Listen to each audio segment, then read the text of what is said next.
ఈసారి జరుగుతున్న ఈ బడ్జెట్ సమావేశాలు ఇది ఈ రాష్ట్ర ప్రభుత్వం ప్రవేశపెట్టబోతున్న మూడవ బడ్జెట్.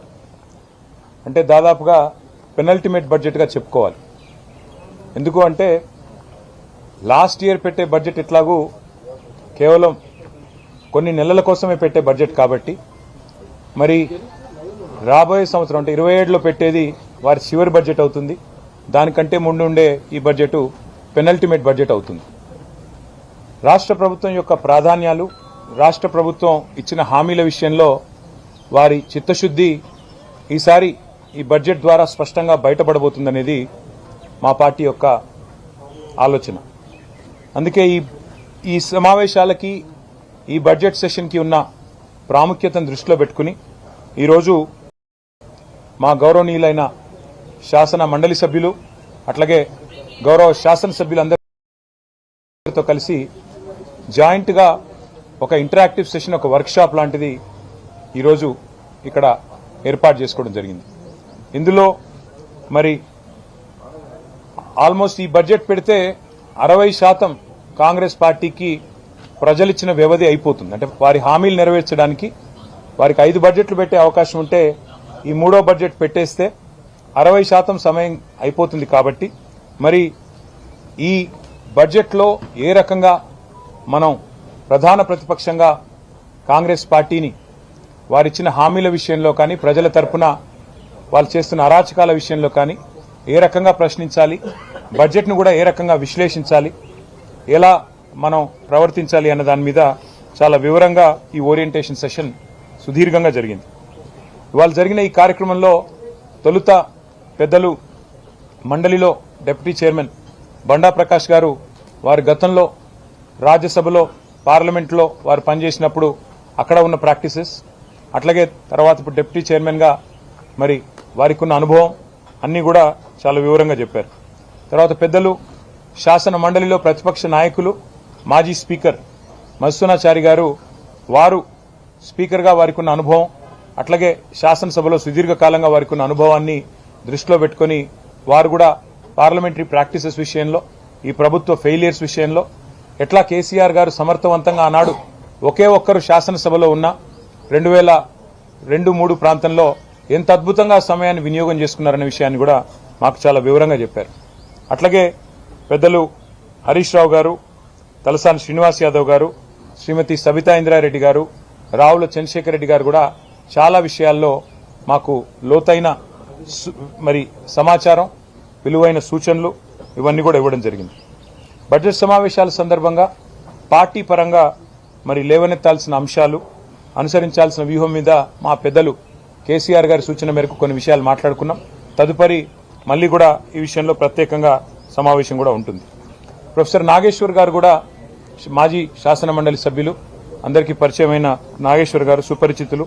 ప్రత్యేకంగా బడ్జెట్లోని మరి ప్రాధాన్యత అంశాలు, ఏ రకంగా బడ్జెట్ను విశ్లేషించాలి, ఏ రకంగా అర్థం చేసుకోవాలి, ప్రభుత్వం చేసే అంకెల గ్యారడీని ఏ రకంగా మనం దాన్ని లోతుగా అధ్యయనం చేయాలన్న విషయంలో చాలా విలువైన సూచనలు వారు కూడా ఇవ్వడం జరిగింది.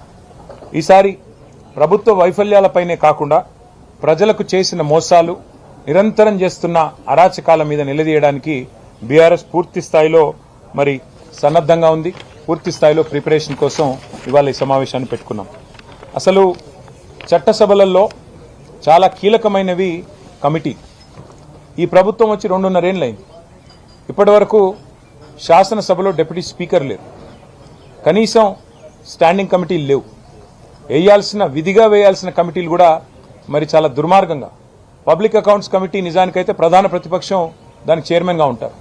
మా పార్టీ తరఫున పెద్దలు కేసీఆర్ గారు హరీష్ రావు గారి పేరును ప్రతిపాదిస్తే పీఏసీ చైర్మన్గా, ఆ రోజు స్పీకర్ గారు ముఖ్యమంత్రి గారి కనుసన్నల్లో మా పార్టీ నుంచి డిఫెక్ట్ అయిన, మా పార్టీ నుంచి పార్టీ మారిన, కాంగ్రెస్లో చేరిన శేర్లింగంపల్లి ఎమ్మెల్యే గారికి అవకాశం ఇచ్చి ఇవాళ ప్రజాస్వామిక విలువలను కూడా తుంగలో దొప్పారు, రాజ్యాంగ స్ఫూర్తిని కూడా మంటగలిపారు.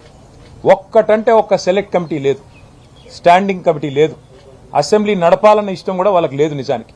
కానీ ఏదో నడపక తప్పని పరిస్థితుల్లో అనివార్యంగా బడ్జెట్ పాస్ చేసుకోవాలి, లేకపోతే మరి ఒక్క రూపాయి కూడా ఖర్చు చేసే అవకాశం ఉండదు. కాబట్టి ఇవాళ ఏదో తూతూ మంత్రంగా అసెంబ్లీని నడిపే ప్రయత్నం రాష్ట్ర ప్రభుత్వం చేస్తూ ఉంది. కాంగ్రెస్ ప్రభుత్వం ఇవాళ బయట పేదవాళ్ల ఇళ్ల మీద బుల్డోజర్ ప్రయోగిస్తున్న విషయం మీ అందరికీ తెలుసు. అది ఖమ్మం అయితేనేమి, మహబూబ్ నగర్ అయితేనేమి, ఇవాళ చేవెళ్ల అయితేనేమి, ఎక్కడైతేనేమి, రాష్ట్రంలో హైదరాబాద్ అయితేనేమి, ఎక్కడికక్కడ బుల్డోజర్ విధానాన్ని తెచ్చారు. శాసనసభలో కూడా అదే బుల్డోజింగ్ టాక్టిక్తో పోదామని చూస్తూ ఉన్నారు. మందబలంతో మా గొంతు నొక్కే ప్రయత్నం చేస్తూ ఉన్నారు.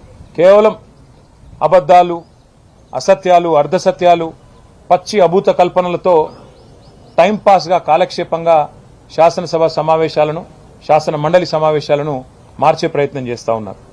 ప్రజలకిచ్చిన హామీల విషయంలో, 6 గ్యారంటీల విషయంలో వారి నాయకుడు రాహుల్ గాంధీ గారు మాటిచ్చారు. మొట్టమొదటి కేబినెట్ సమావేశంలోనే ప్రభుత్వం ఏర్పడ్డ తర్వాత మేము 6 గ్యారంటీలకు చట్టబద్ధత కల్పిస్తాము, వెంటనే చేస్తామన్నారు. మరి 2.5 ఏళ్లు కావస్తా ఉంది. చట్టబద్ధత అనేది ఎప్పుడో చుట్టబండలు అయిపోయింది. అందుకే మేము పార్టీగా నిర్ణయం తీసుకున్నాం. ఒక ప్రైవేట్ మెంబర్ బిల్లును 6 గ్యారంటీల అమలును డిమాండ్ చేస్తూ రాష్ట్ర ప్రజల పక్షాన 2,500 రూపాయలు ఎప్పుడొస్తాయా అని ఎదురు చూస్తున్నా మహాలక్ష్ములు మా ఆడబిడ్డల పక్షాన 1,67,00,000 మంది 18 ఏళ్లు నిండిన ఆడబిడ్డలు, వారందరి తరపున మేము ప్రైవేట్ మెంబర్ బిల్లు ప్రవేశపెడతా ఉన్నాం.